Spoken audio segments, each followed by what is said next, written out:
December 23rd, 2021. From El Cajon, California, this is episode 247 of You Can Bet on That. Hi, everybody. Welcome to You Can Bet on That, a podcast for the recreational gambler. My name is Mark Duvall, and sitting across from me is Dr. Mike. Hello. Well, Mike, I am back from ZorkFest in Las Vegas. Yeah. And I'll talk about that. Yeah, it sounds like you had a good trip. Yeah, it was a very good trip. Now, while I was gone, something kind of significant happened at Harrah, Southern California. They added the all small tall to the craps tables. Although they call it Diceology. Yeah, it's like And instead of the small, it's called the little ones. Instead of the tall, it's called the big ones. Yeah. And the all is called Boom or Bust? Boom or Bust. Right? Boom or Bust. Yeah. So it's a completely different license, even though the concept is exactly the same. Yeah, right? I don't know how the betting structure and everything is exactly the same. Exactly the same. So same. how did they get around that? I don't know. Yeah. And it's the higher payouts, too. Yes, you know it's the higher payouts. That's good to know. That's good. That's okay. very good. Yeah, 175 to 1. Yeah, for which the is all. nice Yeah. for the all. Yeah. Good. Have you checked it out? Have you had a chance to check it out? I saw it. Uh-huh. Yeah. I've seen it out there. Yeah. Yeah, everyone's very excited about it. Made the layout a little more crowded because they still have the fire bet and they still have the progressive thing. Yeah. So they still have cards. They still have the cards, right? A spot to put the cards. I'm pushing for the repeater and the sharpshooter bet. We get those on the table. We've got everything. That'd Mark. be fantastic. Yeah. There's no room to actually roll the dice. No, There's you chips just covering chips everywhere. You need $300 on the come out just to cover all the weird bets. Yeah.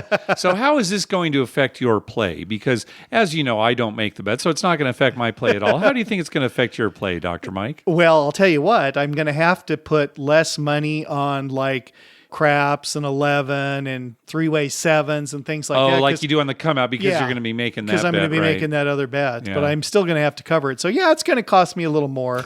But Mark, I am going to hit so many of them. Oh, really? Yeah. Oh, yeah. When the day comes when I'm there for like 4 hours and I've hit the make 'em all 5 times, they're going to suffer. They're suffering out there. They're going to quit the game. Quit the game. Craps will be gone as we know it. Another interesting thing, I was told that they're going to get rid of one of their e-craps games. Oh, right. Because right now they've got 3 regular craps tables. Traditional tables. And then 2 roll-to-win tables. Right. And you heard they're going to replace one of the roll-to-wins with a traditional table. With a traditional table. That's have 4 traditional. That's kind of bucking the trend, right? Where a lot of casinos are doing the opposite. That's great. Right. I mean, it means they need more staff. Yes. But I think, at times on the weekends, those 3 get pretty crowded. They could probably do with 4. And if they have the staff to cover it, they probably make more money on those because the limits are higher. Yeah. And I think people enjoy it. Well, sure. And, now that I think of it, I can't think of many times when I've seen both of the roll-to-win tables packed. Yes. Or full, right. I should say. Very seldom. Yeah. And you know what I'd like? I'd like him to go to 4 regular craps tables and always have one at 15. Yeah, that at always. Least 15. I mean, even on the busiest Saturday night, have it at 15, and then have 2 25s and a 50. Yeah, I agree. Now the 15 would be crowded and everything, but for people who want to play 15, at least it's being offered. Yeah, because as it is now, like on a busy Saturday night, you might have 2 25s and a 50, and that's it. Yeah, and so that would be nice. Yeah. Now, speaking of e-craps. Roll to win, basically. Right. You heard a story from one of the regulars up at Harrah's, Yeah, right? one of the guys that was out there when I went to get my free play was telling me a story about he was in Vegas at Planet Hollywood, and he was playing on a roll to win game. Uh-huh. And a shooter at the beginning of his roll did not hit the back wall, and the pit told him, you have to hit the back wall. This is your warning. If you do it again, we pass the dice. Yeah. So evidently, according to the guy who's telling me the story, and I'm getting this secondhand, sure. But the guy who's telling the story said that he rolled 30 rolls. His first roll was short, rolled 29 rolls. His 31st roll, one die hit the back wall, but the other one did not. And they made him pass the dice. Wow. in the middle of his roll. He still had not sevened out. Yeah. And there was a lot of discussion on the table about that, and people weren't happy. Yeah. And of course, when they passed the dice, the very next person got them and sevened out. Yeah, right. So, that made it worse because, then everyone's like totally upset. So do you think this is kind of an indication that casinos are more concerned about... Well, the table's smaller. Yeah. So I think there's probably several concerns. Well, the surface is different. I think they're more paranoid about dice sliding or not a lot of action on the dice, and since the table's smaller, if you're standing next to let's say where a stick person would be, you don't have very far to throw it. Yeah. So maybe they're worried about somebody actually, being able to manipulate the dice somehow and not get a true roll. So if it hits that back wall, it's going to be a better... roll or more random.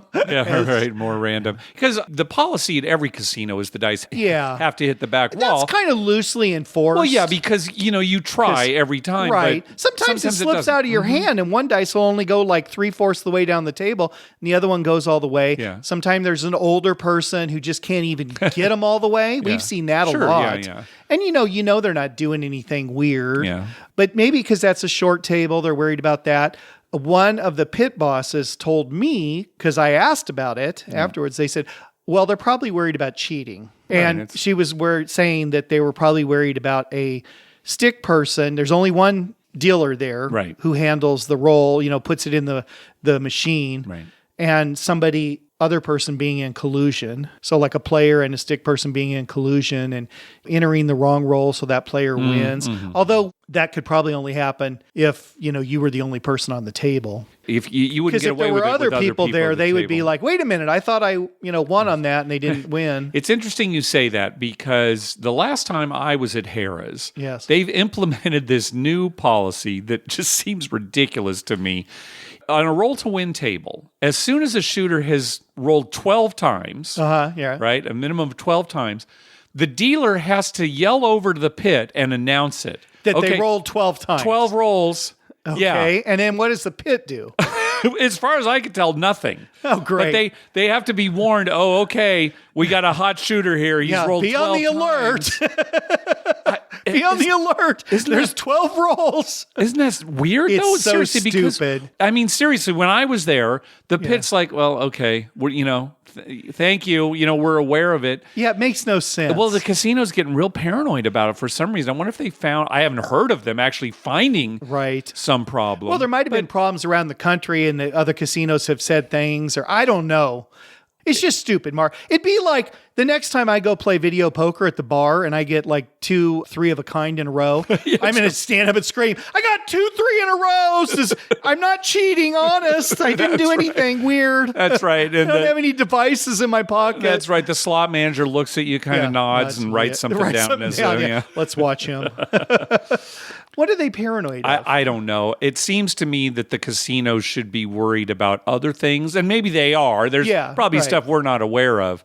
But, to announce, 12 rolls, thank you. And I guess maybe if it got high enough, 50 rolls, maybe, the pit would walk over and look at it more carefully. Maybe if there was something, 12 rolls is not that weird. No, maybe 40 or 50 rolls, they'd say, okay, this guy's on a hot roll. And then just go watch, just like they do on the real craps table. Yeah, right. Right? Every time we get on a hot roll, somebody comes over and starts watching. Yeah, sometimes from outside the pit. It's like, okay, come check this out. Because sometimes the bets are getting bigger and they're watching. I understand that. Yeah. If we own a casino, Mark, we're going to be more concerned with keeping the bathrooms clean. Yes. And the phones in the bathroom sterilized. Yes. Yes, absolutely. And the TVs on sports. On sports, I don't want to be watching, an episode of Supernatural from like the 3rd season in the middle where nothing's really happening, Yep. Hey, in the past, we have talked about crappy casino giveaways. Right. Like the one we always hold up is we got a taco holder once. Yeah. This thing that holds 2 tacos that you present to your guest when they come over for dinner. I don't know. But they should have had a week of that where you could earn more. So you could get, where you could present like 12 tacos or something. So multiple 2 taco containers or bigger containers that can hold more than 2 tacos. Right, I like multiple 2 containers. Okay. So if you get X amount of points, you get the 2 holder, X amount of points, and it goes for like a month. Yeah. So at the end, somebody Great. I earned 42 taco holders, 84 tacos. I actually tried to give it back. Can I get free play instead? Because sometimes they will do that. Yeah. No, you got to take this one. You got to take the taco holder. I understand. We can't return these. Yeah, I understand. Well, you heard about a giveaway. This is not casino related, but you heard about a giveaway. It's another stupid thing. Okay. So this last week, the New York Giants football team was running a promotion to give away a free Pepsi to season ticket holders. Okay, when they're at the game. Okay, So first off, it's not like they're giving them a hot dog, a Pepsi, and, some peanuts or something. It's not like a whole meal. It's just one medium-sized Pepsi. Okay, all right. Okay. So that, to me, at first, I'm thinking, well, that's pretty chintzy. Yeah, These are your season ticket holders. The cup costs 3 or 4 cents, and the Pepsi probably costs a cent. You're giving like 4 cents to somebody, right? And and a lot of people wouldn't even want a Pepsi. They're drinking beer. They don't want to mix their beer and their Pepsi. So it's kind of a weird thing. But evidently, when the season ticket holders went to get their Pepsi, they were told that it was 1 Pepsi per account. Oh, so if you had more than one seat. Right. which most people do. Yeah, right. You have at least 2 seats. Yeah. A lot of people, I know when we did, my cousin would get 6 seats. Yeah. We'd all pay for our seat. We each had a seat. But, we didn't have 6 different accounts. We just had it on one. Right. Which makes things life a lot easier. Yeah, sure. So anyway, it was 1 per account. So if you had 5 season tickets, you go up there, you get 1 medium Pepsi. It's almost like a slap. It's like you're a season ticket holder. That's how much we appreciate It's worse than nothing. Yeah, it really is worse than nothing. Nobody would have said anything because they don't expect anything. Right. But once you're going to give me something, you're going to give me 1 medium Pepsi. Now, to stand up a little for the New York Giants, they did give you the equivalent number of straws you needed. Oh, that's nice. So if there were 5, people, you got 1 medium Pepsi with 5 straws. Yeah. And could you ask for a light ice? Yeah, no. They didn't use ice, Mark. There was no ice. They used snow from outside the stadium that they gathered. They packed it, and they packed it. So it's basically a like slushy. Yeah, it's like a slushy. Wow. Boy, that last part's really something. I don't know if that's true, but...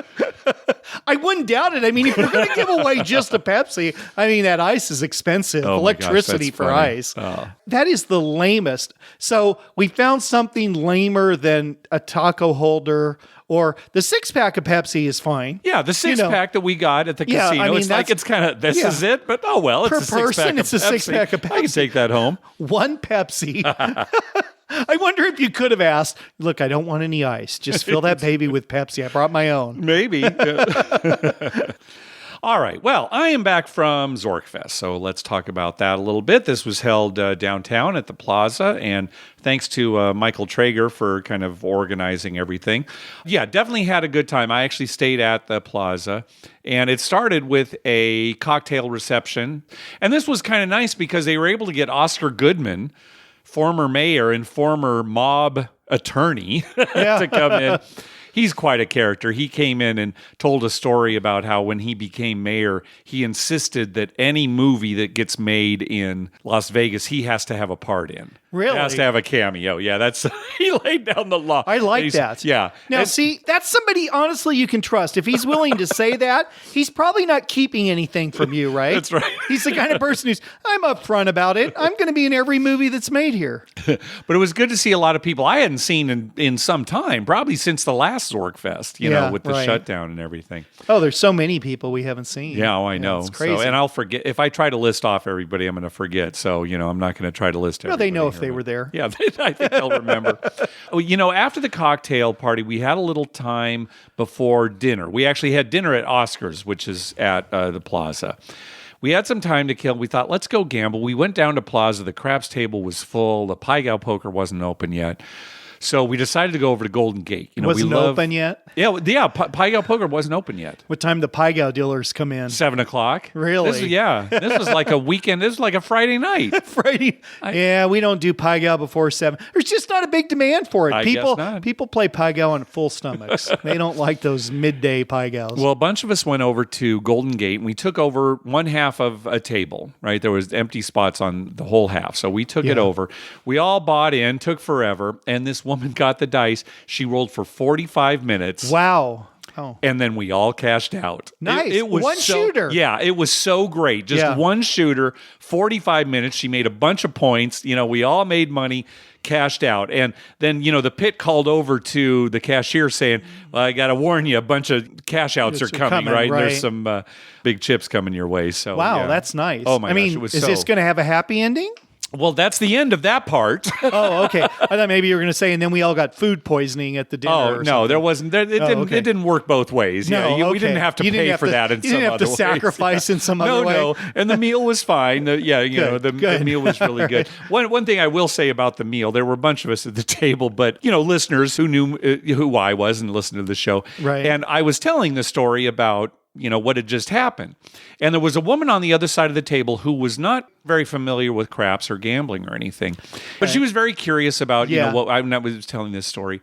And she said, well, what do you think caused that? Was there like an energy, with the people at the table? An aura? And Jack, who was sitting next to her, is a listener of ours, and I, in unison, said something to the effect of, you're talking to the wrong person.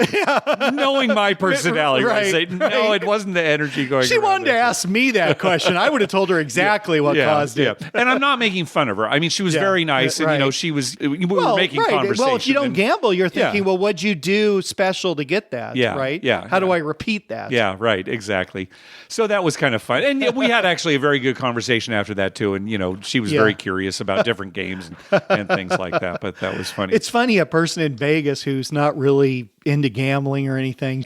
So much is centered on gambling there. Yeah, I mean, she was just there basically for the meal and, conversation. It was a very social event, things like that. One thing that happened on the trip, so longtime listeners will know that you always make a horn bet, or what's essentially a horn bet on the come out roll. And a lot of times when a point is established, when the next roll is a horn roll, 2, 3, 11, 12, you used to say all the time, oh man, it happens every time. It happens all the time, Mark. Right? And so I said, all right, Mike, I'm going to show you how often it really happens. So I started making those bets. Right. And then instead of making the argument for me, I kind of proved your right, because I kept winning, kept hitting it. It's like, okay, fine. So, of course, I still don't believe that, but I've kind of incorporated it into the way that I bet. Yes. So I was doing it quite a bit on this trip. And we were at that big roll over at Golden Gate, and I turned to Tim and I said, I've been doing this the whole trip. I have won this bet more often than I've lost it. Not just that I was ahead money-wise on the bet. I had actually won the bet. More than I'd lost it. It should be like 1 out of 6, right? Right, which is really beating the odds. So I'm telling him this as I'm throwing in $20 for a horn bet, next roll 12. And he like, what? Well, I mean, I can't tell you this on the air because I don't want to divulge any trade secrets or anything, but I'll explain to you why it works later. Okay, good. And then I'll know exactly when and how to bet it every time. We had a couple of video sessions. That is where Tim was able to actually record our play on the floor. We got permission from Plaza. The first was a craps table. And this was kind of unfortunate the way it worked out. We got there early, before the video was set up. And first of all, the dice were cold, which, that kind of puts you in a bad mood anyway. I mean... Well, that makes for a bad video. Yeah, that's true, too. Well, they all lost every time. Great. I mean, I know we've all been through this, but really, 0.7. I mean, it was ridiculous. Yeah. Also, the dealers were not the best. So that was going kind of slow. Not lively or not just slow dealers? Well, they were slow dealers, and as a result, they kind of had to concentrate so much that there wasn't a lot of interaction. So I can't blame them for not being, a little more cordial, but again, they were really trying to concentrate. But the thing that really got me was it was a bouncy table, kind of a short, bouncy table. Right. And the dice were going off constantly. Mike, one shooter, I'm not making this up, rolled the dice off the table 7 times in a row. Oh, my God. 7?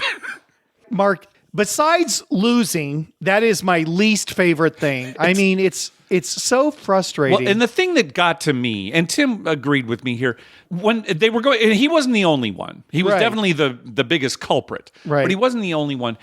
When they would go off the table, these shooters would not change the way they rolled. Right. They wouldn't do anything differently to try to keep them on the table. So it was constant. Oh my gosh. Well, on those short tables, you either need to roll low. Low, right. Right. So it just rolls across the table low. Just throw it enough so that it gets over the center action and then rolls. Yeah. And it won't go off. Or you need to throw it long enough that it hits the back wall and bounces back.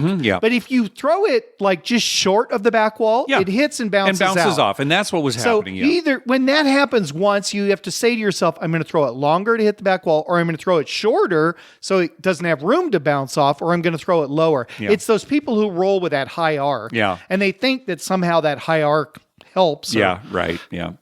Well, anyway, once Tim did get the recording going, this was very unfortunate. The stick man, and he knew he was being recorded, he knew the video was going up, took it upon himself to say something inappropriate. Politically inappropriate. I'm not going to repeat it. Okay. But, it was like, what?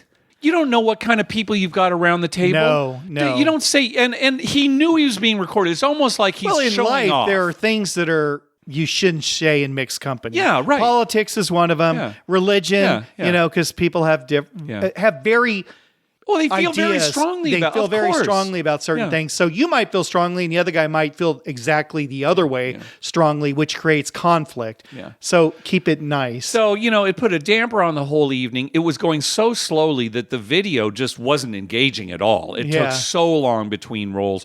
And after the dealer made this comment, I just thought, I'm done. And I colored up. And it wasn't too long after that Tim stopped recording too. So that was kind of a bummer. You would think that'd be something when you're trained as a dealer that they would tell you, look, there are certain things, sports is always good to talk about in a casino because there's sports betting. Yeah. The game itself is always good.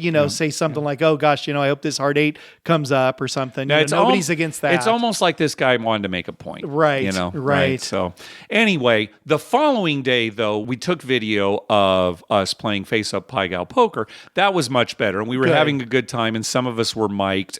And so Tim got some good footage there. One interesting thing that happened while we were there, so there was a fill at the table while we were playing. That's when they bring new chips to the table, more right? Chips. And as they were doing that, they asked us all to remove our wagers from the betting areas, right? Just to kind of keep things, so it doesn't get mixed up. So once the fill was done, we all put our bets out again, and everybody got dealt a hand. And when it came around to Tim, that's when we all noticed Tim had not remade his bet. Oh, but he got cards. He already had cards, and the dealer had already revealed her hand. Oh, wow. Right? So they called the pit over. Tim said, can I make my bet now, after the fact? Right. And they let him. Oh, there wasn't a lot of, Well, if he was making the same bet every time. That's the thing. He was making the same bet every time. He ended up winning the hand. If the dealer said, oh, this guy's been betting 25 every time, then fine, I have no problem So they with made that. a very quick decision, and it was the right decision, and everybody was happy. So we were very pleased with that. Yeah. And you guys all won the hand? Yes. Yeah. Good. Yeah. So it worked out great. Yeah.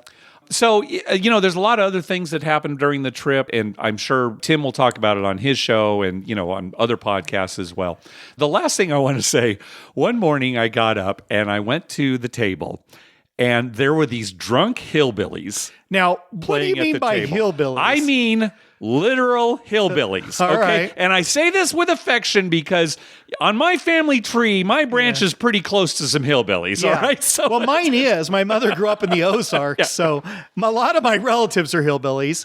These guys were hilarious. And it was and they were tipping the dealers. They were great players. But it was so much fun. Now, I had on a shirt, you've seen this before, that says, just shoot me. Right. Now, it's a TV show. It's actually a logo from a TV show. Right. But the TV show's old enough. Most people, and it wasn't a big TV show. Most people don't know that. Right. So all they see is just shoot me. And they're thinking that. And I'll tell you, one of the hillbillies pointed to his buddy and said, hey, look at that shirt right there. It says, just shoot me. Oh my God. I'm smiling at him and we're high-fiving and throwing shit. Oh my gosh. It's just like, it is a great saying. It's like, just life, just shoot me, get it over with. Oh my gosh, they were so much fun to play with. So that was one of the highlights. Did you ever find out where they were from? No, I didn't talk to him enough to find out where they were from. But oh my gosh, one was more drunk than the other. Right? You know, kind of like, and his buddy was kind of helping him out, egging him on. I've never had that where I've been egging on a drunk guy. So I'm sure I'm forgetting a lot of different things that happened over that weekend, and you know, but another great trip to Vegas, and love staying downtown. Played only 3 places: Plaza, Circa, and Golden Gate. You know, just that triangle there. Wow, you never made it to like Golden Nugget? No, you know, we walked through, but ended up those were the only 3 places that I played anyway. No, didn't even walk in there. Binions, none of them. No. Wow. No, so, but a very good time. Yeah, so, you played quite a bit. It seemed like to me. Oh, absolutely. For those 3 places. Oh, yeah. I mean, I got a lot of good crap sessions in. Good. You'll be getting a lot of free rooms and I hope so. Free play, well drinks. Yep, I got plenty of those while I was there. Yeah, Hey, thanks to everyone who's been clicking through our Amazon link. Remember, whenever you're going to buy something through Amazon, please go to our page first.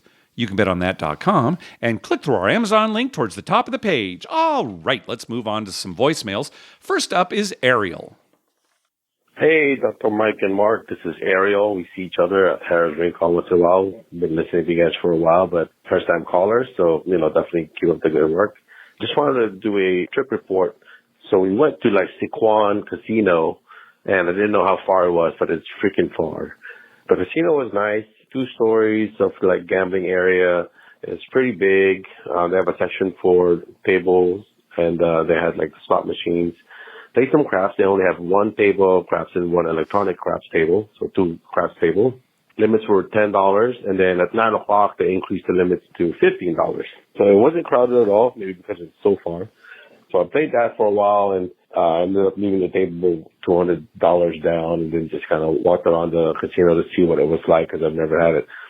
Interesting fact, I usually get like a pineapple juice at the Rincon, and, you know, everything's like comp for us. And I go over there and they're like, oh no, we have to charge you for like the pineapple juice. And then the server was like, I can comment for you if you don't have the points. So she was really nice about it. So I gave her a big tip, but I just got water. On this trip, my parents was watching a Filipino concert or a show. So they were having a good time. And then I decided to go hit up the Buffalo slot machine. I've never won there. I've spent like maybe like over $1,000 on the machine for the life of me gambling. Right. But this time around, I got 4 bonus spins, and I was able to hit like the mini jackpot for like $1,000. So that was a good trip.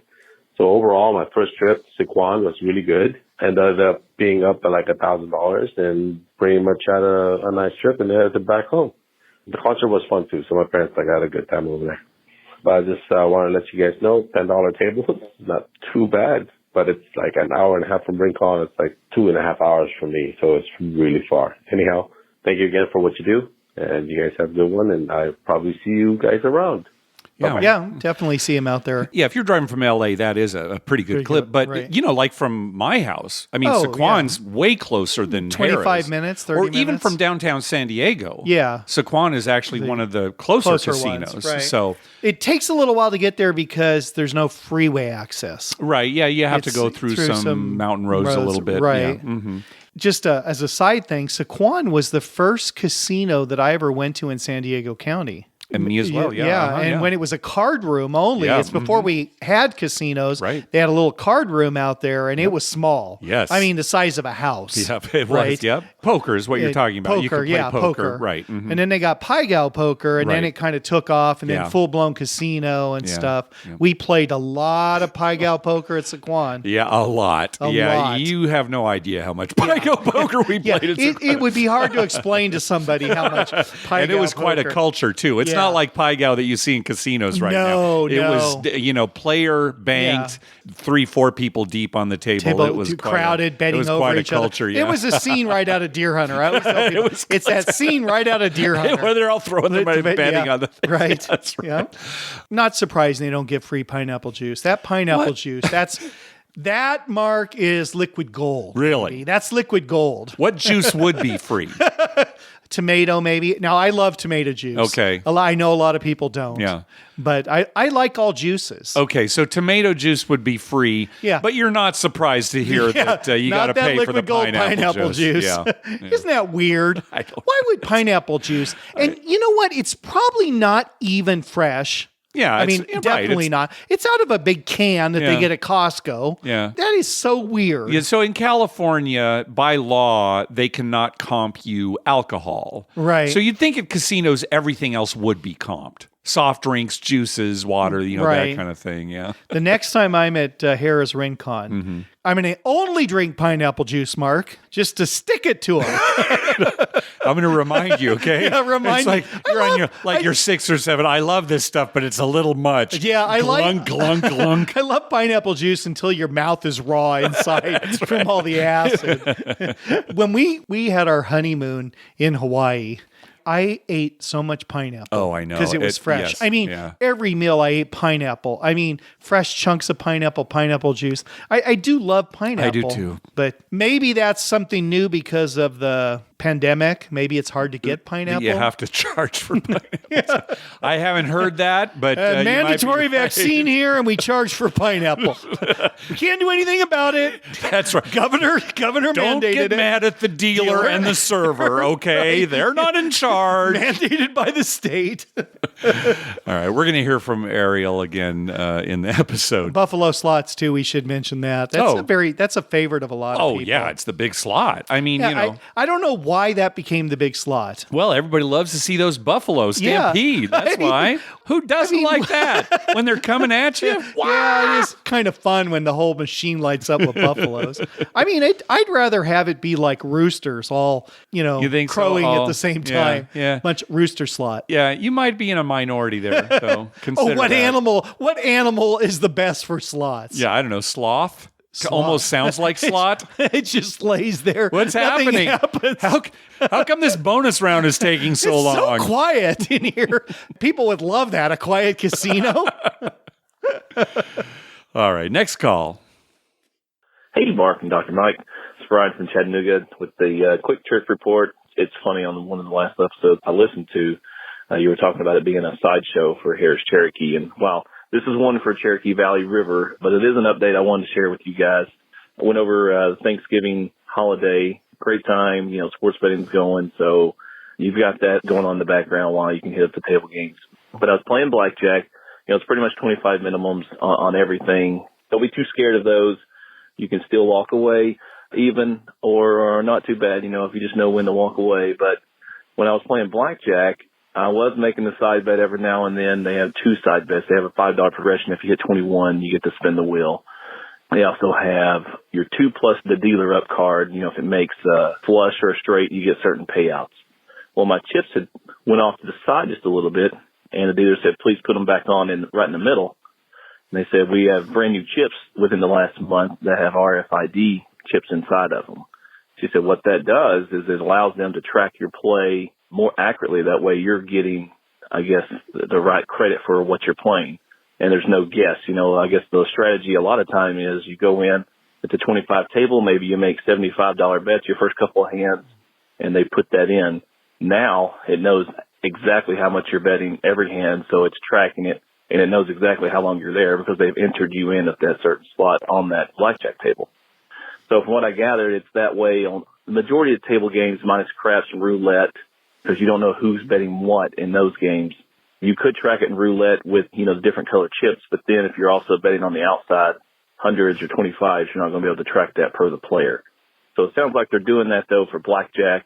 Your Hold'em, they had Spanish 21, stuff like that. They were doing it for those types of games, but not the others.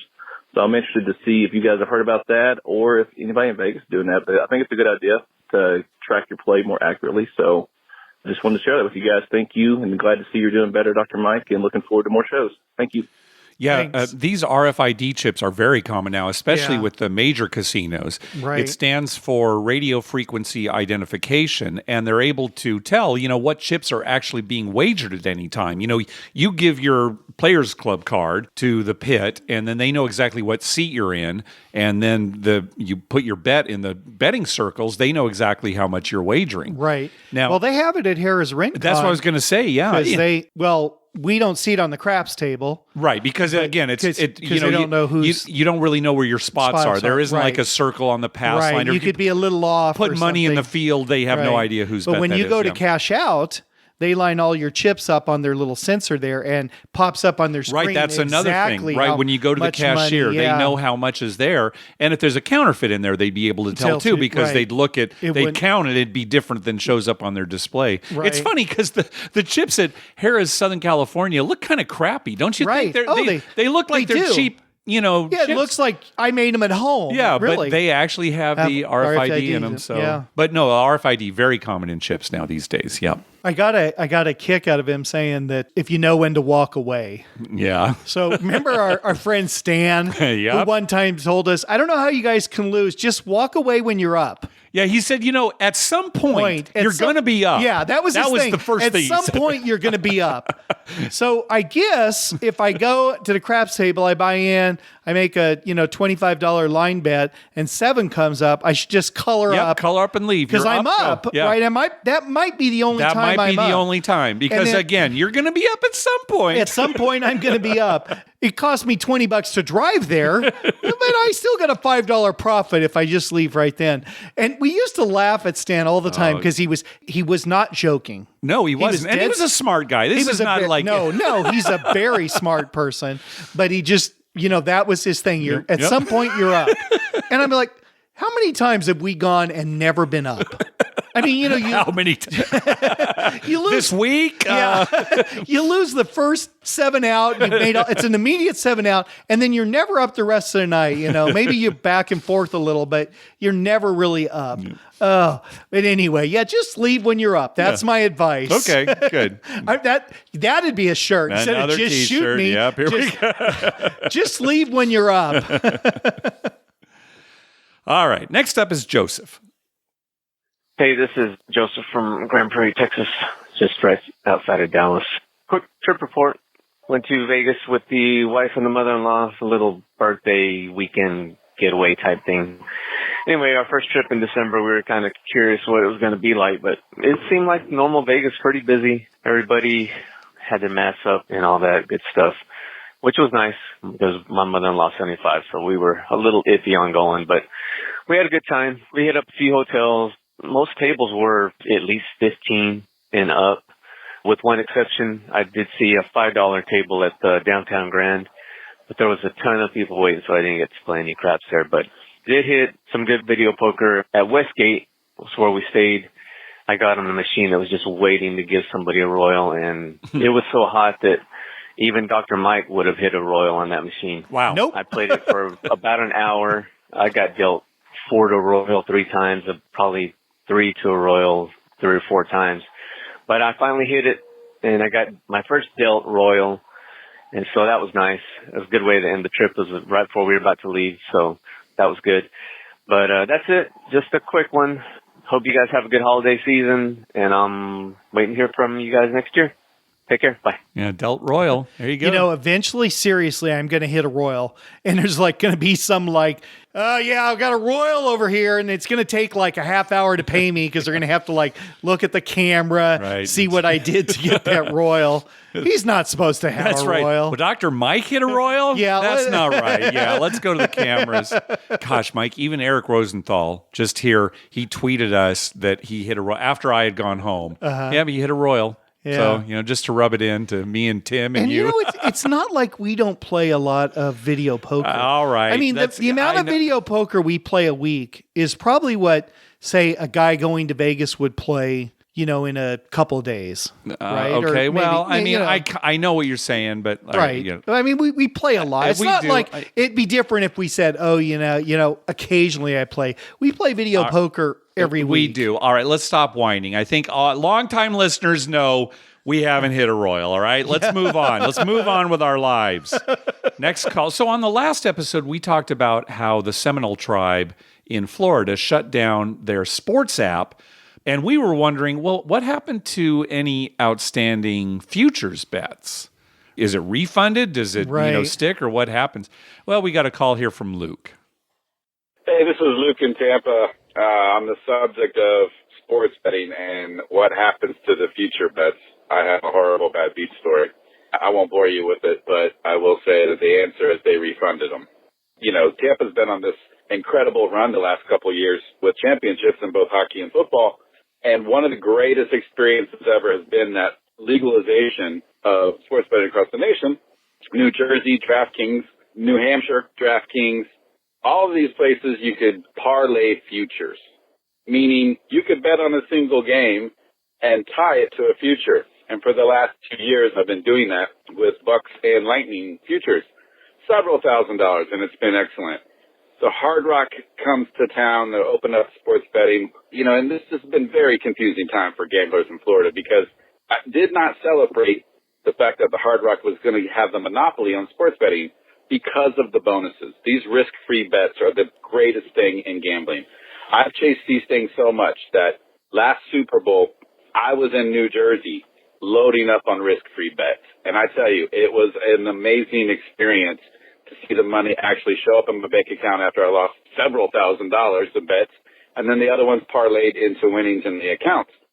So we knew we weren't going to get good bonuses when they gave the Hard Rock the monopoly, but, we were starving, like a starving person, to give us some crumbs. So we went and took the measly little $100 bonus, and I got on a heater. I started parlaying Premier League with all kinds of things and ran it up really nice. Made a couple of withdrawals, but I had about $800 in futures tied to the Buccaneers. And, the total payout was north of $4,000. And I got a refund. It wasn't $800 total. I had to cash some of those. So I think my refund was like $236, but it was north of $4,000 in equity that I had on the Buccaneers to win the Super Bowl, to get into the Super Bowl, to win their division, just all over the place. So real Mud Beat stories. Thanks for listening. Okay, so his money was in escrow. Yeah, that's what happened. That's what we call it, and it was returned. Yep. So, if you had a futures bet that, you're looking at and it's like, oh, well, there's no way this is going to pay, then great, you got a refund here. Right. But for those who things were getting better and better and, suddenly you were looking at positive EV, yeah, that's too bad. Not surprising, though, based on this kind of thing. Well, speaking of Seminole, I was watching the World Poker Tour. Oh, yeah. They've been playing a lot of poker on TV lately. Yeah. I don't know if you've noticed. Yeah, but they have been showing. Well, a lot of the World Series, a lot of World they're Series finally, of poker, different games. But this was World Poker Tour you're talking about, right? Yeah, it was their World Poker Tour Seminole Hard Rock Poker Showdown. Okay. So when it got to the final table, this one player, Sonny Franco, had the chip lead, and he had a huge chip lead. I kind of remember them saying he had 70% of the chips on the table. Okay, so not just a big stack, but more than everybody else combined. There were 4 people left, he had 70% of the chips. Okay. So the other 3 people only had 30%. Okay. So, nobody's really close to him at all. Right. And he was using his big stack to push people around. Right, which you should do in that situation. Should do. Mm-hmm. But he was overusing it. Okay. To the point where eventually they kind of started catching on that he was raising with bad hands, not mediocre hands like he had caught, second pair or something. He was raising with bad hands. Yeah. And they caught on and people started calling him as opposed to throwing him out when he was trying to push him around. Yeah, because sometimes when you're the short stack, you're thinking, okay, well, I've got a good enough hand, but if I call here and I lose, I'm out of the tournament. Right. So, you kind of have to be careful. You're dealt pocket queens and there's an ace on the flop. Yeah, sure. Guy makes a bid bet. You're like, okay, I got to get out of this, right? Right. And, that's basically what he was doing. He'd have like 5-2 and he'd just make a big raise and they would throw away good hands. Yeah. And, they're making the right move. I'm not saying they were doing the wrong thing, but they kind of, after a while, figured out he didn't have these hands. And it kind of worked against him because he ended up not winning. But he continued. When they started to figure it out, when he they didn't started stop. to figure out, he did not stop, and that was his big mistake. And when you're the big stack, you do want to push people around, but there is a point where it becomes counterproductive. Right. You also don't want to double people up. You don't want to double people up, right? Because once they get doubled up, they get braver, and then they start calling your hands. Yeah. And if you don't have stuff, so Now, you were telling, this was the third part of, I think, a three-parter, right? Right, third part of a three-parter. You were telling me when you were watching the first two parts that you felt this guy was playing brilliantly, right? That he was just like, couldn't do anything wrong. No, I mean, you know, he would have 5-2, and somebody would be sitting there with pocket jacks, for instance, and he would come over the top with a big raise, and they would go away because they're thinking, oh, he hit a set or, you know, whatever. And he was playing brilliantly. But then in that third one, he just kept doing it, and it caught up to him, and he did not win. Yeah. So, you know, it was interesting to see how fast you can go down. Yeah. Poker's an intricate game. I'm fascinated by poker. Oh, well, me too. Sure. Yeah. Because it's just the intricacies. Yeah. You know, it's not, so much different than any of the other gambling we do. Right. Exactly. That's what it is. And it fascinates me. And I always think, you know, sometimes it's a good time to bluff, and sometimes it's not a good time to bluff. Yes. Right. But people get lost on that. I think the average person doesn't understand.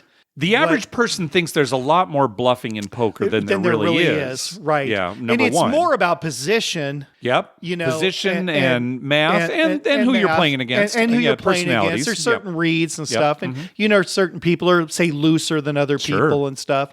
But there's so much to it. Yep. It should be an Olympic sport. What do you think of that? What do you think of that? Sure. Chess, poker. Yeah. Knock yourself out, Dr. I mean, Mike. there's so much to it. No. It's brain power, Mark. Well, I agree with you there. No. All right. We'll stick with luge. All right. Let's hear from Ariel again. Hey, Mark, Dr. Mike. I just got back from the Great Gift Wrap-Up, so I left on Thursday on my motorcycle. This is Ariel. Got to Vegas, played a little bit of craps, hit the all tall, small with $5, so that was pretty fun. The second day, it was pretty good, too. Played some slot machines, got some buffalo, ended up winning $500 there. That was kind of fun. I had some steak at Homestead. That's really good at Caesar's Palace. I got the ribeye. So I recommend that if you guys are going to go over there if you haven't tried to get it. Saturday, did the Great Gift Wrap-Up. Turns out you didn't have to show up there. You just do the online thing. Another option that they had was like they're allowing you to get free play off of your points for Great Gift Wrap-Up because they run out of the gift cards. So that was kind of interesting. Then left Saturday, went to Laughlin, meet up with my biker buddies, stayed at the New Pioneer, which is kind of interesting. They didn't have any table games since they couldn't get a license, but they do have the bubble crap, and it's $1 minimum and $2,000 max. So that was kind of interesting range, right? $1 to $2,000. Moved over to the Golden Nugget, and it was right next door. Played some table craps. I did really well there too. I just kept getting an 8 and hit the whole tall one time. Fun trip. Now I just need a nap for some time. But it was a really good trip. All right, hopefully you guys having so much fun. Take care. All right, yeah, Mike. Thanks. I was looking at you. You looked a little confused when he was talking about how, it was all you could do it all online. Yeah, that wasn't quite true. No, I think probably what it was is what you experienced last year, where you still have to be there in person. To like get a code or something. You have to have a room actually at a Harrah's property, not just be there in person. I mean, you couldn't be staying at Wynn and walk over and do it. You actually have to have a room at a Harrah's property, and then you can go online in the property and get a voucher and then order your stuff when you get home. So I think that's what he was talking about, as opposed to not having to show up. Right. Now, he's talking about the free play option. I think that was an option, too, when you went too, I think that was last year, where you could convert your points for the Great Gift Wrap-Up into free play. Oh, I'm sure they'd rather you do that. Yeah, no kidding. Yeah. So... yeah, we've had very good meals at the Homestead. It's basically the steakhouse at Caesar's. I love the Homestead. Yeah, we've been there many times. Yeah, it's a great restaurant. Now, Caesar's is having some problems right now with they're remodeling. We've heard the place is a dump. We've heard a lot of things. What did you hear from one of our friends up at the Harrah's? One of the Harrah's people was telling me that they went and it wasn't even worth going there, he said. Everything's torn up. Everything was torn up. There was no energy because, it's all compartmentalized, and I think he said they only had 2 or maybe 3 craps tables. Okay, they had in that main casino where there's usually like 8, 7 or 8. Yeah, yeah. He's like, I didn't even want to be there. Didn't even want to be there. Well, Mike, we still have some more phone calls, but I'm thinking maybe we save them for our next episode. Okay. Because there's not going to be as big a break between this episode and the next one. We're a little late. We're a little late because I was.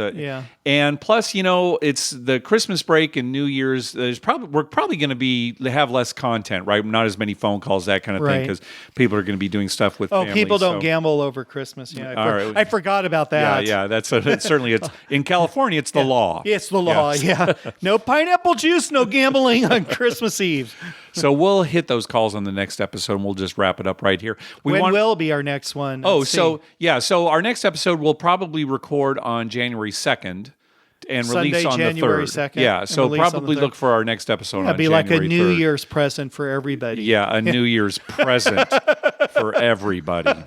It should have New Year's presents. I've always said that. We have Christmas a week after Christmas? Yeah. You just get one present. Well, like an $8 max? Yeah, that'd be great. Okay, $8 max, New Year present. And people get stuff like, a set of shot glasses or something that they can use at New Year's, whatever. All right. I'll probably be getting you one of those Taco Bell boxes. Oh, yeah. Yeah, one of the ones that are a little more than $5. Yeah, I like one of the that. Nice ones. Yeah. Okay. Yeah, I'm glad there's a limit. And the change? From the $8? Yeah, if it's not more than $8, I'll give you the change. Give you the too. change too. Remind me of that, will you please, that. Mike? Okay, let's thank some people for some recurring PayPal donations. First of all, Robin from Anytime Gambling. I saw Robin at ZorkFest. Yeah, it was good to see he's him. Doing well. It looked like he's doing great. Good.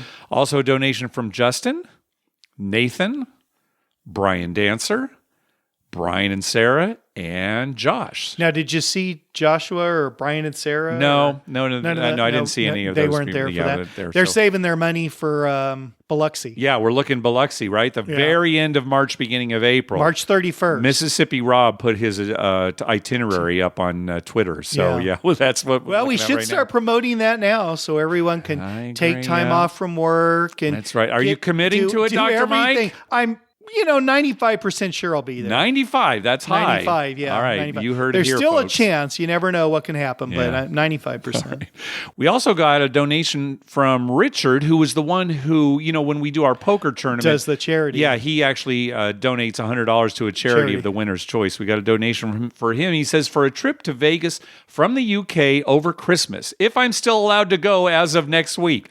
Yeah, hopefully you can go. Hopefully. We saw some people who had come from the UK for ZorkFest. So it's still possible, but I think they have to get tested right before they fly or within 24 hours. And I think to go back and everything. There's a bunch of testing. It's kind of a hassle, but they're doing it. Yeah. And he should be allowed. He is a good guy. Definitely a good guy. No, yes. I mean, seriously, as far as human beings go, there's a guy who's, cares about the world. Yeah, great guy. We also got a donation from David. Just a little karma donation for upcoming trip to ZorkFest. Keep up the great work. And of course, we saw David there at ZorkFest.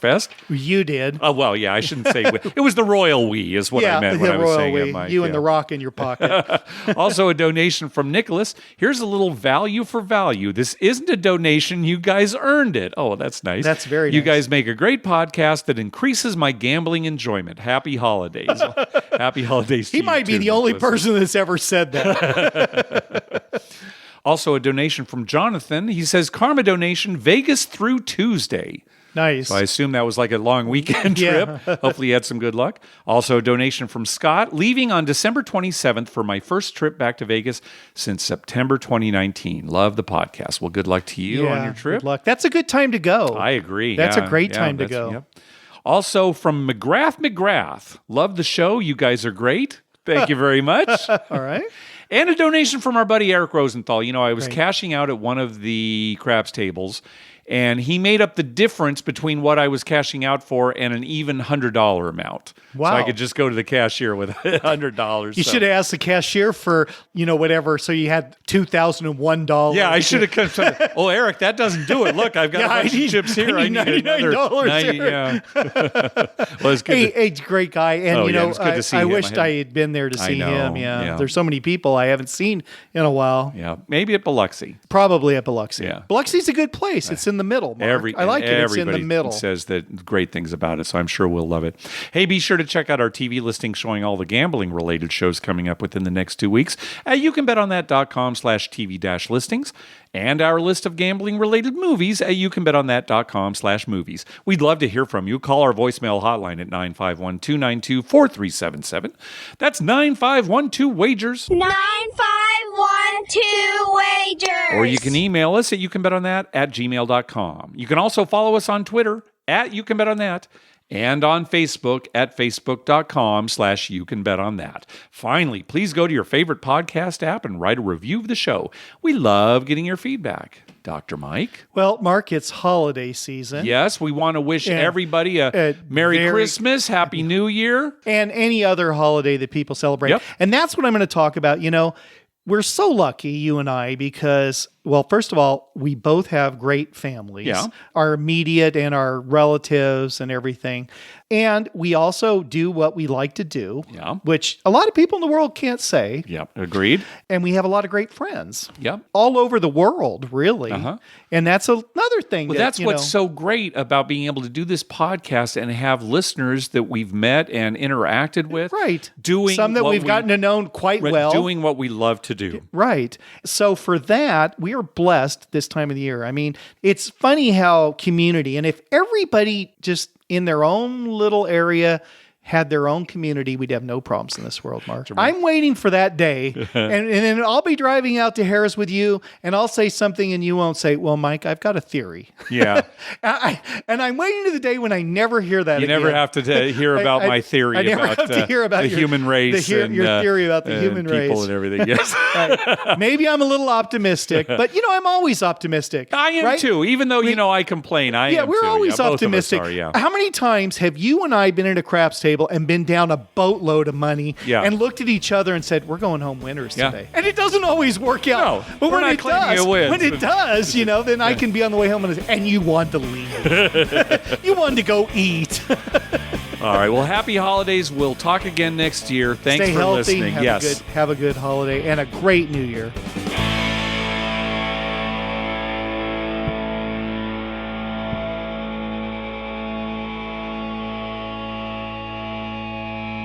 Okay, let's thin this herd. Untucked shirt, no thank you. Born in San Diego, yikes. An adult named Todd? So, this is what online dating is like?